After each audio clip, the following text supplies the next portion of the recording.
बच्चों, स्वागत है हमारे यूट्यूब चैनल फिजिक्स विद के उत्तम में। और आज हम लोग 11th क्लास के फिजिक्स में कार्य शक्ति और ऊर्जा का लेक्चर नंबर 6 पढ़ने जा रहे हैं। और आज हम लोग पढ़ेंगे वर्क एनर्जी थ्योरम, कार्य ऊर्जा प्रमेय के बारे में। अगर कार्य ऊर्जा प्रमेय का एक्चुअल कॉन्सेप्ट अगर आपको पता है तो अच्छी बात है, अगर नहीं पता है तो ये अंत तक वीडियो देखें, बहुत इंपॉर्टेंट है ये एग्जाम की दृष्टि से भी। और इस थ्योरम की सहायता से हम कठिन से कठिन प्रश्नों को सॉल्व कर सकते हैं। तो क्या है ये वर्क एनर्जी थ्योरम? ये तो हम लोग कॉन्सेप्ट तो समझेंगे, साथ साथ में इससे रिलेटेड कुछ आंतरिक प्रश्नों भी करेंगे, जिससे ये कॉन्सेप्ट इसका बिल्कुल क्लियर हो जाए कि एक्चुअल अर्थ इसका है क्या वर्क एनर्जी थ्योरम का। वर्क एनर्जी थ्योरम का स्टेटमेंट तो बहुत सिंपल है। स्टेटमेंट तो आप सिंपल लिख सकते हैं कि सभी बलों द्वारा किसी वस्तु पर किया गया कार्य कुल कार्य है, नेटवर्क उस वस्तु की गतिज ऊर्जा में हुए परिवर्तन के बराबर होता है। सभी कार्यों से मतलब यहाँ पर, सभी बलों से मतलब यहाँ पर यह है कि जो हम लोगों ने बल पढ़े हैं, कंजर्वेटिव नॉन कंजर्वेटिव फोर्स, ठीक है ना। तो वो चाहे वो संरक्षी बल हो और चाहे असंरक्षी बल हो, किसी वस्तु पर लगे हैं, मान लेते हैं कुछ संरक्षी बल भी लगे हैं, कुछ असंरक्षी बल भी लगे हैं, ठीक है ना। तो उन सभी बलों का कुल कार्य अगर ज्ञात किया जाए, यानी नेटवर्क अगर निकाला जाए, तो उस वस्तु की गतिज ऊर्जा में कितना परिवर्तन हुआ है ये बताता है। गतिज ऊर्जा परिवर्तन से तात्पर्य गतिज ऊर्जा घट भी सकती है और बढ़ भी सकती है, ठीक है ना। तो ये आपको ध्यान रखना है कि नेटवर्क आपको निकालना है। नेटवर्क का मतलब जितने भी बल उस वस्तु पर कार्य कर रहे हैं, वो चाहे संरक्षी बल हो या असंरक्षी बल हो, उन सभी बलों द्वारा कुल कार्य ज्ञात करें। और कुल कार्य किसके बराबर हो जाएगा? उस वस्तु की गतिज ऊर्जा में परिवर्तन के बराबर। परिवर्तन से मतलब वस्तु की एनर्जी, गतिज ऊर्जा है वो बढ़ रही है या घट रही है, उसका अंतर कितना है, वो वैल्यू जो होती है वो गतिज ऊर्जा में परिवर्तन के बराबर होती है, ठीक है ना। तो उसको हम इस तरीके से लिख सकते हैं, अगर थोड़ा सा शॉर्टकट में लिखना चाहें तो किया गया कुल कार्य बराबर हो जाएगा गतिज ऊर्जा में परिवर्तन। अब गतिज ऊर्जा परिवर्तन हम लोग कैसे निकालेंगे? तो गतिज ऊर्जा में अगर परिवर्तन निकालना है, सिंपली जो नेटवर्क है उसको तो हम लोग डब्ल्यू से लिख रहे हैं। कुल कार्य चाहे वो आप इंग्लिश इस तरह से समझ सकते हैं कि कुल कार्य है, बल चाहे जितने वर्क कर रहे हो, W1, W2, W3, ये सारे वर्क आपको निकालने हैं। जितने भी वर्क हैं उन सब का वर्क कैसे निकालेंगे? जितने बल कार्य कर रहे हैं, मान लो ग्रेविटेशनल फोर्स लग रहा है उस वस्तु पर, ग्रेविटेशनल फोर्स द्वारा किया गया कार्य। घर्षण बल लग रहा है, घर्षण बल द्वारा किया गया कार्य, ठीक है ना। वायु का अवरोध लगा, उसके कारण किया गया कार्य। तो कोई जितने भी बल वस्तु पर लगे हैं उस समय, उस वस्तु द्वारा कुल कार्य निकालो, ठीक है ना, और सबको जोड़ दो तो नेटवर्क हो जाएगा W। और W का मान किसके बराबर हो जाएगा? काइनेटिक एनर्जी, यानी किससे लिख लो, K से फाइनल, यानी अंतिम गतिज ऊर्जा कितनी होगी और प्रारंभिक गतिज ऊर्जा यानी इनिशियल, इन दोनों का डिफरेंस। पहले कितनी थी KI, बाद में कितनी हो गई उसका अंतर, ये होता है गतिज ऊर्जा में परिवर्तन। इसको हम लोग क्या लिख सकते हैं इस तरीके से, डेल्टा K गतिज ऊर्जा में परिवर्तन। एक्चुअल में इसका जो स्टेटमेंट है वो ये है, किया गया कुल कार्य गतिज ऊर्जा में परिवर्तन के बराबर होता है। गतिज ऊर्जा में परिवर्तन लोग इस प्रकार से लिख सकते हैं, गतिज ऊर्जा में परिवर्तन 1/2 mv square minus 1/2 mu square. शुरू में उसका वेग मान लेते प्रारंभिक वेग u है, बाद में v हो जाता है, तो गतिज ऊर्जा कितनी हो जाएगी? गतिज ऊर्जा में परिवर्तन जो हो जाएगा वो हो जाएगा 1/2 mv square minus 1/2 mu square. या इसको हम लोग ऐसे लिख सकते हैं, W बराबर, लिखने का तरीका है अलग अलग, mv final square minus 1/2 mv initial. Final velocity कितनी है और इनिशियल वेलोसिटी कितनी है, ये है vf और ये है vi, ठीक है ना। तो ऐसे लिखा जा सकता है या ऐसे लिख सकते हैं, अंतिम प्रारंभिक वेग और अंतिम वेग। तो ये तो इसका स्टेटमेंट है। अब देखो इससे एक चीज ध्यान दो कि अगर वर्क अगर पॉजिटिव है, यानी किसी वस्तु पर अगर हम काम कर रहे हैं और वर्क कैसा है, पॉजिटिव वर्क है, यानी कोई वस्तु चल रही है और चलने की दिशा में ही अगर हम बल और लगा दें तो उसको वस्तु का वेग क्या हो जाएगा, बढ़ जाएगा। जिसका वेग बढ़ने मतलब क्या, स्टैटिक एनर्जी बढ़ गई। तो बल की दिशा में अगर विस्थापन हो रहा है, यानी उस जिस दिशा में गति कर रही है उस दिशा में अगर वर्क कर रहे हैं, जिसका वर्क कैसा होगा, पॉजिटिव। पॉजिटिव अगर वर्क होगा तो काइनेटिक एनर्जी क्या हो जाएगी, बढ़ जाएगी। तो इसमें पार्ट ये आता है कि यदि कार्य धनात्मक है, नेट कार्य की बात हो रही है, कुल कार्य, ठीक है ना, नेट कार्य यानी कुल कार्य अगर धनात्मक है तो गतिज ऊर्जा में वृद्धि हो, ठीक है। और दूसरी बात इसमें उल्टा ले सकते हैं इसका, यदि कार्य से मतलब सिर्फ एक कार्य नहीं, जितने भी फोर्स लग रहे हैं उसके द्वारा कुल किया गया कार्य, ठीक है ना, यदि कार्य ऋणात्मक है, कार्य अगर ऋणात्मक है तो गतिज ऊर्जा में कमी हो। जैसे कोई वस्तु चल रही है और उस पर पीछे की तरफ फोर्स लगाए, विस्थापन आगे की तरफ, विस्थापन इस तरफ हो रहा है और बल लग रहा है उसके अपोजिट, तो वर्क कैसा होगा, निगेटिव, ठीक है ना। और वर्क निगेटिव होगा तो उसकी ऊर्जा क्या हो जाएगी, घट जाएगी। उसकी ऊर्जा हमने किस रूप में लेगी, वर्क के फॉर्म में वापस लेगी, ठीक है ना। तो उसकी ऊर्जा क्या हो जाएगी, घट जाएगी। तो गतिज ऊर्जा में कमी हो जाती है। तो और इसमें एक ध्यान ये रखना है कि अब बात आती है गतिज ऊर्जा की बात हम लोग करनी, पोटेंशियल एनर्जी यानी जो स्थितिज ऊर्जा है वो कहां पर चली गई। तो इसका मतलब इसमें ध्यान ये रखना है कि वर्क एनर्जी थ्योरम में जो एनर्जी की जो बात हो रही है वो काइनेटिक एनर्जी की बात हो, काइनेटिक एनर्जी वृद्धि होती है। जो कार्य हम लोग करते हैं वो कार्य उसकी गतिज ऊर्जा में वृद्धि या कमी करता है, गतिज ऊर्जा परिवर्तन करता है। पोटेंशियल एनर्जी से कोई यहाँ पर लेना देना नहीं, ठीक है ना।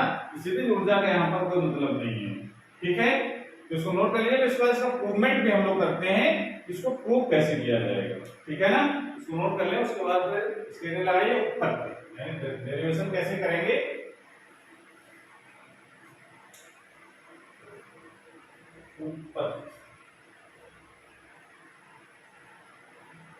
उत्पत्ति के लिए मान लेते हैं, माना यंत्र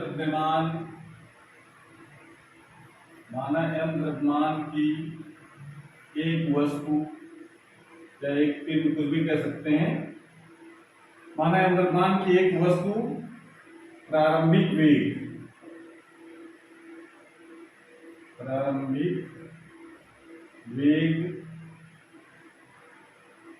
u से गतिमान है। ये मान लिया हमने, माना यम द्रव्यमान की वस्तु प्रारंभिक वेग u से गतिमान है जब इस वस्तु पर एक परिवर्ती बल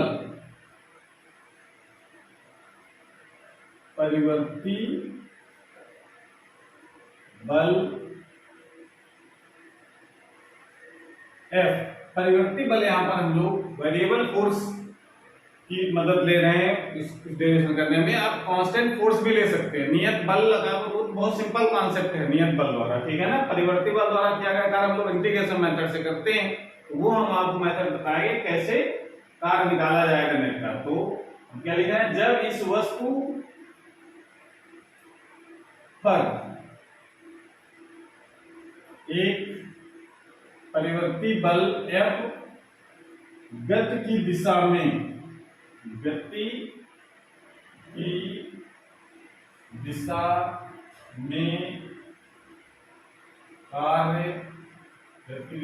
कार्य करता है, तो उस वस्तु का वेग v हो जाता है। यानी प्रारंभिक वेग उसका u है, जब उस पर हमने एक बल लगाया, बल की दिशा में लगाया गति की दिशा में, ठीक है ना, मतलब इस दिशा में गति हो रही है, ठीक है ना, और उस किस वेग से गति हो रही है, u वेग से, और इसी दिशा में हमने फोर्स भी लगा दिया। बल की दिशा में गति होने का विस्थापन भी गति की दिशा में हो रहा है, इसका मतलब है कि यहाँ पर विस्थापन और F ये दोनों एक ही दिशा में हो गए, ठीक है ना। तो इस दिशा में बल लगाया तो उसका वेग जो है बदल करके, यानी बढ़, आप सिंपली कह सकते हैं बढ़ गया वेग, तो बढ़ गया कितना हो गया, v हो जाता है, तो बस उसका वेग v हो जाता है। परिवर्ती बल जो है हमारा, परिवर्ती बल F द्वारा सूक्ष्म विस्थापन,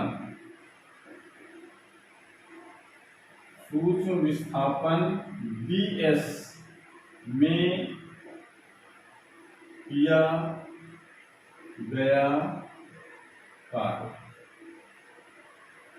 परिवर्ती बल F द्वारा सूक्ष्म विस्थापन में किया गया कार्य, मान लो हमको कार्य पूरा निकालना है, उसके वेग u से v वृद्धि करने में कितना वर्क करना पड़ा ये निकालना है। तो हम मान लेंगे पहले इसका सूक्ष्म विस्थापन हुआ कितना, ds, तो पर कार्य कितना हो जाएगा, w बराबर f इंटू ds, ठीक है ना। सिंपली हम लोग सूत्र देखो तो जानते हैं w बराबर होता है f डॉट ds, होता है ये डॉट प्रोडक्ट होता है फोर्स और डिस्प्लेसमेंट के बीच में। अब चूंकि दोनों विस्थापन की दिशा में ही बल लग रहा है, तो इसका मतलब यहाँ थीटा 0 हो जाएगा, तो इसको लिख सकते हैं f ds cos 0, ठीक है ना। थीटा कितना हो जाएगा, 0 होगा यहाँ पर, तो इक्वल f इंटू ds बचेगा, तो वो हमने यहाँ पर लिखा है f इंटू ds, ठीक है ना। इतना कार्य हो गया। अब चूंकि जानते हैं न्यूटन के विषय के नियम से F किस बराबर होता है, m इंटू a के बराबर, बल बोलते बल का बराबर क्या हो जाएगा, m into a into ds, लिख सकते हैं ऐसे, ठीक है। चूंकि F इक्वल टू होता है ma, ये लिखा जा सकता है। अब ये भी जानते हैं क्योंकि a बराबर होता है dv अपॉन dt, वेग परिवर्तन की तरह कहते हैं, फार्मूला पढ़ चुके हम लोग, तो जरा यहाँ पर अप्लाई करें, m dv अपॉन dt और इनटू ds। इसको थोड़ा रीअरेंज करो, w छोड़ो लिख सकते हैं हम लोग m d, इसको लिख सकते हैं ds, थोड़ा सा इसको ds अपॉन dt, ये dt को इसके नीचे ds upon dt into dv ऐसे लिख सकते हैं। ds upon dt, ds upon dt जो होता है किसके बराबर होता है, वेग के बराबर। ये फार्मूला भी पता है, तो w बराबर क्या लिख सकते हैं, m, और ये ds अपॉन dt क्या हो जाएगा, v dv, ये आ जाएगा। कितना वर्क किया गया है। अब हमको टोटल वर्क निकालना, सॉरी यहाँ पर जो सूक्ष्म विस्थापन उसके कारण जो वर्क हो जाएगा dw लिखिए आप, dw, विस्थापन भी थोड़ा है तो वर्क भी थोड़ा सा आएगा, तो dw हम लोग लिखेंगे सिंबल के रूप में, ठीक है। तो इस तरीके से dw रहा है इंटू ds, f की जगह m इंटू a की जगह dv अपॉन dt, इसको रीअरेंज किया गया ds अपॉन dt लिख सकते हैं, ds अपॉन dt इसका बराबर v के बराबर हो जाएगा। तो इतना वर्क हो गया सूक्ष्म विस्थापन में। अब कुल कितना कार्य होगा, यानी उसका वेग u से v करने में किया गया कुल कार्य, कुल कार्य नोट कर लीजिए पहले, फिर बताते हैं कुल कार्य कितना होगा।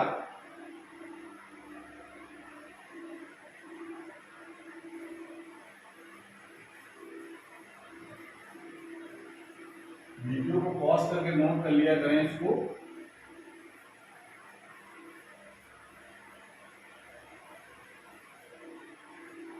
तो हम लोग पहुंच गए थे डी डब्ल्यू, यानी सूक्ष्म वर्क कितना हो जाएगा, एम वी डी, इतना हो गया। अब इसमें कुल कार्य निकालो, कुल कार्य कितना, कुल कार्य निकालने के लिए हम क्या करेंगे, डब्ल्यू और इसका समाकलन कर देंगे डी डब्ल्यू का, और कहां से कहां तक वेग बढ़ रहा है, u से लेकर के v तक, इसकी लिमिट लगा देंगे। इसका समाकलन करो, w बराबर हो जाएगा समाकलन u से v और w पर m बी डी वी, ये हो गया। W बराबर m बाहर हो जाएगा समाकलन कर, समाकलन इसका हो जाएगा बी डी वी का v स्क्वायर बाई 2 u से v, समाकलन हो जाएगा कितना।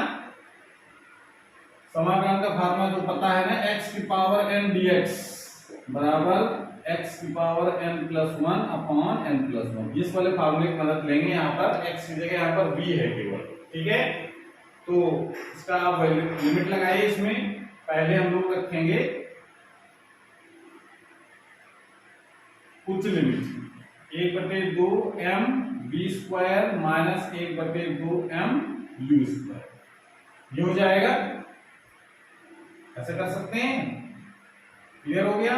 अब देखो ये जो गतिज ऊर्जा में परिवर्तन दिख रहा है, ये इसकी फाइनल काइनेटिक एनर्जी है, यानी इसको लिख सकते हैं kinetic energy final minus kinetic energy initial, half m u square, ये इनिशियल काइनेटिक एनर्जी होगी, यानी प्रारंभिक गतिज ऊर्जा होगी, और हाफ m स्क्वायर ये फाइनल काइनेटिक एनर्जी होगी, यानी अंतिम गतिज ऊर्जा। इसका अंतर जो आ जाएगा उसका आ जाएगा काइनेटिक एनर्जी में चेंज कितना हो रहा है, ये इसका स्टेटमेंट इस तरीके से हम लोग प्रूव कर सकते हैं।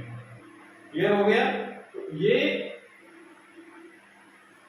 बहुत इंपॉर्टेंट थ्योरम है, और इसकी मदद से जो न्यूमेरिकल अभी हम लोग करेंगे उससे कॉन्सेप्ट और क्लियर हो जाएगा कि एक्चुअल में वर्क एनर्जी थ्योरम का मतलब क्या है, ठीक है ना। तो नेटवर्क ये भी बता रहे हैं, नेटवर्क यानी जितने भी वर्क फोर्स वर्क कर रहे हैं उसके द्वारा किया गया कुल कार्य निकालेंगे, ठीक है ना। कार्य धनात्मक ऋणात्मक जो भी होगा उनको सबको जोड़ेंगे, और वो इसके अलावा रखेंगे कुल काइनेटिक एनर्जी में कितना चेंज हुआ है। चेंज कैसे निकालेंगे, फाइनल काइनेटिक एनर्जी में से इनिशियल काइनेटिक एनर्जी को घटाकर। इस तरीके से आप ध्यान रखेंगे, और इसका डेरिवेशन भी तैयार कर लेंगे। बोर्ड एग्जाम से बहुत इंपॉर्टेंट भी है, और इसका आप करते हैं, इसके न्यूमेरिकल नोट कर लो।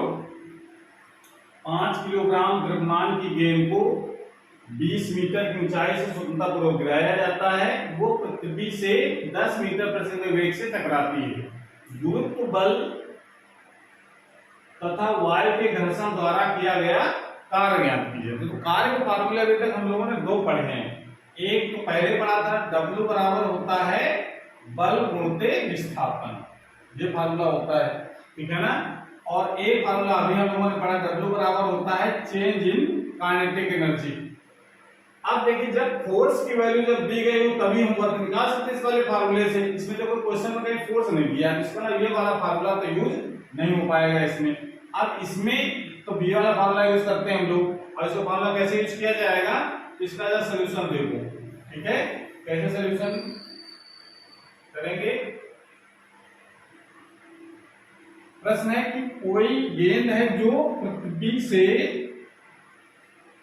20 मीटर की ऊंचाई से, पृथ्वी से 20 मीटर की ऊंचाई से गिराई जाती है स्वतंत्रता पूर्वक। तो इसका ना उसको शुरू में कितना होगा, 0, और उसका जो गुरुत्व बल जो कार्य कर रहा होगा कितना कार्य करेगा, द्रव्यमान कितना है 5g, द्रव्यमान है 5kg, और जो भार कार्य करेगा गुरुत्व बल, भार का राह होता है नीचे की तरफ।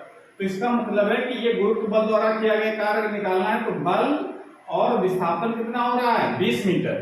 तो गुरुत्व बल द्वारा किया गया कार्य बल की दिशा में विस्थापन हो रहा है, नीचे तरफ आ रही है। तो इसका मतलब है जो वर्क होगा, यानी कह सकते हैं कि गुरुत्व बल द्वारा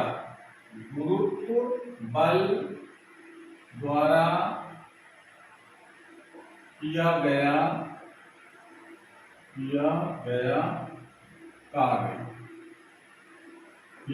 कार्य W ग्रेविटेशनल फोर्स की वजह से कितना हो जाएगा, WG, ये कितना हो जाएगा, बल गुणित विस्थापन होता है फार्मूला।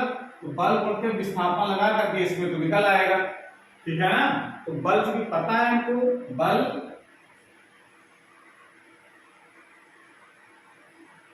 इंटू विस्थापन S, बल का मान तो है mg, फार्मूला तो बल कितना लग रहा है, गुरुत्व बल, और विस्थापन कितना हो रहा है 20 मीटर। तो जरा इसमें 20 मीटर का हाइट कर सकते हैं, विस्थापन कितना हो रहा है 20 मीटर। तो इसमें mgs लगाना है, मान 5, g का मान 10 लिख सकते हैं, s का मान हो जाएगा 20 मीटर। कितना हो गया? 20 पंचे 100 और 100 गुणते 10, 1000 जूल। कितना वर्क इसके कारण होगा? ग्रेविटेशनल फोर्स के कारण, ठीक है ना। तो ग्रेविटेशनल फोर्स के कारण इस पर निकाल लिया। अब कह रहा है एक आंसर तो हो गया इसका। अब प्रश्न ये उठता है, गुरुत्व बल द्वारा कार्य निकालना आसान था, जो विस्थापन और बल दोनों पता थे, लेकिन अगर घर्षण बल द्वारा किया गया कार्य निकालना हो तो घर्षण बल द्वारा कार्य, जो घर्षण बल की वैल्यू नहीं पता कितनी है, जो वस्तु गिर रही है तो घर्षण बल इसके गति के अपोजिट लगेगा, तो घर्षण बल कितना लग रहा है पता नहीं है। तो हम लोग अब यहाँ पर लगाएंगे वर्क एनर्जी थ्योरम। तो कार्य ऊर्जा प्रमेय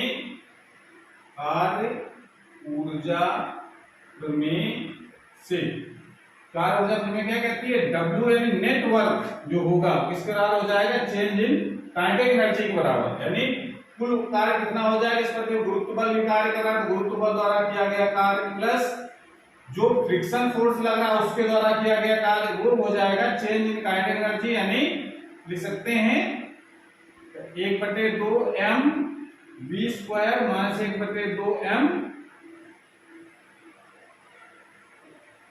u स्क्वायर। अब देखिए यहां पर कह रहा है, क्वेश्चन लिखा है कि शुरू में स्वतंत्र हो जाएगा तो u का मान 0 आएगा और प्रतिबिंब टकराएगा तो उसका अंत में कितना होगा? 10 मीटर पर सेकंड। ये क्वेश्चन में दे रखा है इतने वेग से टकराती है, तो चेक काइनेटिक एनर्जी कितना चेंज आ जाएगा। और ये वर्क हम लोग निकाल लिया है 1000, और ये फ्रिक्शन के कारण जो वर्क हो रहा है वो उनको ज्ञात करना है। WF दिख रहे हैं उसको, 1/2 m की वैल्यू कितनी है? 5। v जो ज्ञात v शुरू में ये v का मान कितना है? 10 का स्क्वायर कितना हो जाएगा? 100 माइनस 1/2 इंटू m का मान 5 और u कितना है? 0। शुरू में उसका वेग 0 है, तो ये हो जाएगा 2 से काट दो इसको तो आ जाएगा 50। ये हो जाएगा 1000 प्लस WF इक्वल टू ये हो जाएंगे 250 माइनस 0। तो WF बराबर कितना हो गया? W बराबर इसको ले जाएंगे इधर, तो 1000 माइनस 250 ये तो आ जाएगा, तो घटा देंगे तो ये बचेगा W इक्वल टू निकालना, तो इसको माइनस का यहाँ पर आएगा 250 माइनस 1000, ठीक है। 250 माइनस 1000 आएगा तो माइनस का आ जाएगा 750 जूल। माइनस क्या बता रहा है कि जो वर्क हो रहा हो वो नेगेटिव होगा। नेगेटिव मतलब घर्षण बल ऊपर की तरफ और विस्थापन नीचे की तरफ। जो विस्थापन और बल अपोजिट डायरेक्शन में होते हैं तो वह कैसा आता है? नेगेटिव, ठीक है ना। तो इस कारण से ये इसका आंसर हो जाएगा। दो आंसर, एक ये वाला आंसर हो गया और एक ये वाला हो गया, दो इसके आंसर हो गए। ये ग्रेविटेशनल फोर्स द्वारा वर्क है और ये फ्रिक्शन फोर्स द्वारा वर्क आ गया, ठीक है। नोट कर लीजिए इसको। उसके बाद अगला क्वेश्चन करते हैं। तो अगला क्वेश्चन हम लोग कर सकते हैं इस तरीके से। क्वेश्चन पहले से पढ़ने के बाद 2 किलोग्राम की वस्तु पर कुछ बल कार्य कर रहे हैं जिसके कारण वस्तु का विस्थापन s बराबर 2p स्क्वायर माइनस 2 प्लस 10 है। 0 से 2 सेकंड के बीच सभी बलों द्वारा किया गया कार्य ज्ञात कीजिए। मतलब एक वस्तु है जिस पर कई बल लग रहे होंगे जिसके कारण वस्तु का विस्थापन है s, इसकी वैल्यू दे रखी है 2p square minus 2p plus 10। तो कह रहा है 0 से 2 सेकंड के बीच कितना वर्क किया गया। तो अब देखिए यहाँ पर वर्क निकालने के लिए फोर्स चाहिए और फोर्स हमको पता नहीं। जब फोर्स न पता हो तो हम लोग वर्क एनर्जी थ्योरम यूज करते हैं। तो कैसे सॉल्व करेंगे? सॉल्व करने के लिए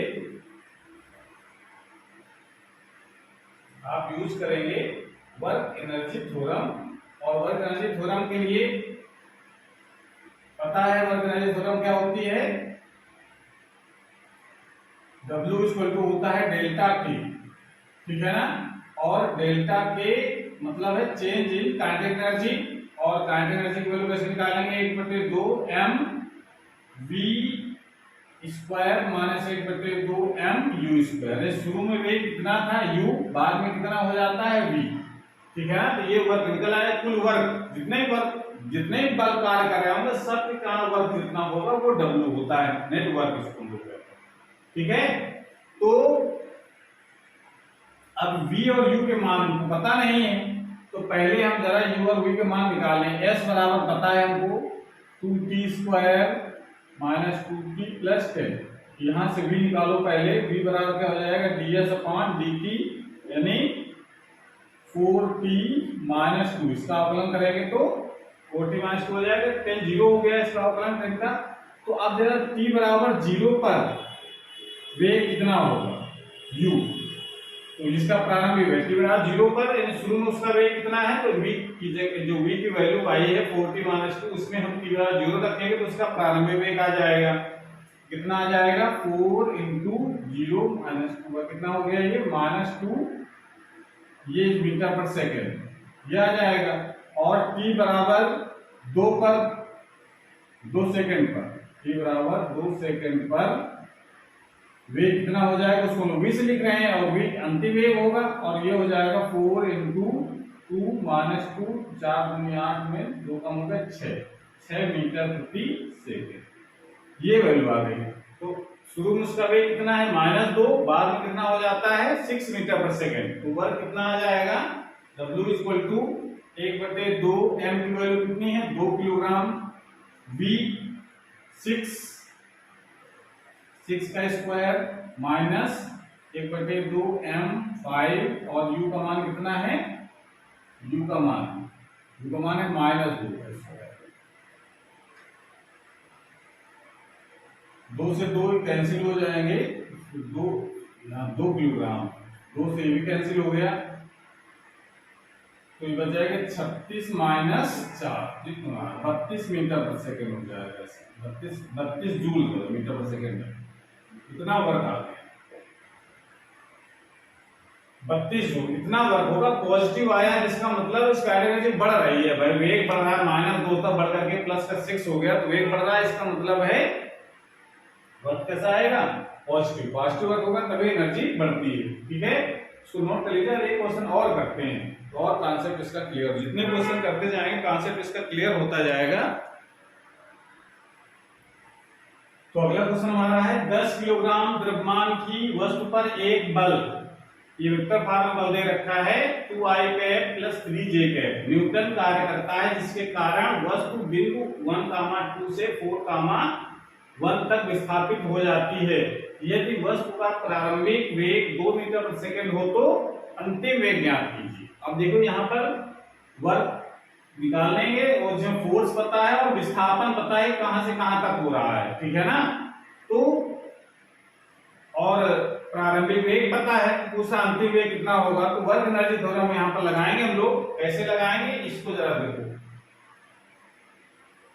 इसमें वर्क एनर्जी थ्योरम कार्य ऊर्जा प्रमेय क्या कहती है, कार्य ऊर्जा प्रमेय से, कार्य ऊर्जा प्रमेय से W इक्वल टू लिख सकते हैं हम लोग डेल्टा T। ठीक है, अब यहां पर ध्यान दो, W बराबर यहां से बल और विस्थापन दोनों पता है, तो F into F vector dot S vector लिख सकते हैं। यहाँ पर S मतलब विस्थापन, विस्थापन यहाँ पर S की जगह हम लोग R भी लिख सकते हैं, F इंटू R, क्योंकि यहाँ पर R1 R2 पता है। R1 का मान कितना होगा, वेक्टर फॉर्म में लिखेंगे तो R1 कितना होगा 1i cap plus 2j cap, ये तो आएगा R1, और R2 कितना होगा 4i cap plus 1j cap, ये हो जाएगा। तो R कितना होगा विस्थापन, तो R2 माइनस R1, ये हम लोग घटा करके ज्ञात करते हैं, वेक्टर में आप लोग पढ़ चुके हैं। तो R2 4i cap minus 1j cap, इसमें से हम क्या करते हैं i cap plus 2j cap subtract कर दें, कितनी वैल्यू हो जाएगी 3i cap plus 3i cap minus हो जाएगा j कैप, ये इसकी वैल्यू निकाल ली हम लोगों ने। 3i कैप r वैल्यू आ गई इतनी, ठीक है ना, ये r वेक्टर। तो तो आर वेक्टर की वैल्यू को पता चल गई कितनी है, 3i कैप माइनस जे कैप। और ये वर्क करने से कितनी काइनेटिक चेंज आएगी, तो changing kinetic energy 1/2m v square, यानी अंतिम वेग कितना होगा -1/2m u स्क्वायर, प्रारंभिक वेग u। अब ये वैल्यू लगाओ, उसमें f की वैल्यू है 2i cap plus 3j cap. f की वैल्यू हो गई, डॉट प्रोडक्ट करना है r के साथ में 3i minus j cap equal to 1/2m, m का मान है 10, v ये हमको ज्ञात करना है अंतिम वेग कितना होगा ना, इसमें अंतिम वेग पूछ रहा है, -1/2m 10 हो जाएगा, और v u की वैल्यू पता प्रारंभिक कितना है 2 का स्क्वायर हो जाएगा 4। ठीक है, तो इसको जरा i के साथ मल्टीप्लाई, j का j के साथ मल्टीप्लाई कराते हैं, 3 दूनी 6 माइनस 3 बराबर, ये से कट जाएगा तो यहाँ 5 v स्क्वायर आएगा माइनस, यहाँ 2 स्क्वायर 2 5 से 10, 5 को 20, ये हो जाएगा 5 v स्क्वायर बराबर कितना हो जाएगा, इसको उधर लाएंगे प्लस का हो जाएगा तो 20 और इधर बचेगा 3 23, तो v स्क्वायर बराबर 23/5, या v इक्वल टू क्या लिख सकते हैं हम लोग, √23/5 मीटर प्रति सेकंड, कितना वेग हो जाएगा इसका, ये आंसर हो जाएगा। क्लियर हो गया, इस प्रकार से हम इसको सॉल्व कर सकते हैं। तो ऐसे इस जो क्वेश्चन होंगे हम लोग जिसमें फोर्स ना दिया हो, वर्क पूछ रहा हो, या फोर्स या डिस्प्लेसमेंट पता है, इनिशियल फाइनल वेलोसिटी में से कोई एक वैल्यू पता है तो हम लोग दूसरी वैल्यू ज्ञात करते हैं, तो वहां पर हम लोग कार्य ऊर्जा प्रमेय की मदद लेते हैं। ठीक है ना, तो आज क्लास हमारी पर समाप्त होती है। अगर ये वीडियो अच्छा लगा हो तो उसको लाइक करें, अपने दोस्तों को शेयर करें, और चैनल अभी तक सब्सक्राइब नहीं किया तो सब्सक्राइब करें, जिससे नए जो वीडियो अपलोड हो उसकी नोटिफिकेशन आपके पास सबसे पहले पहुंच जाए। पढ़ाई करते रहिए। Thank you.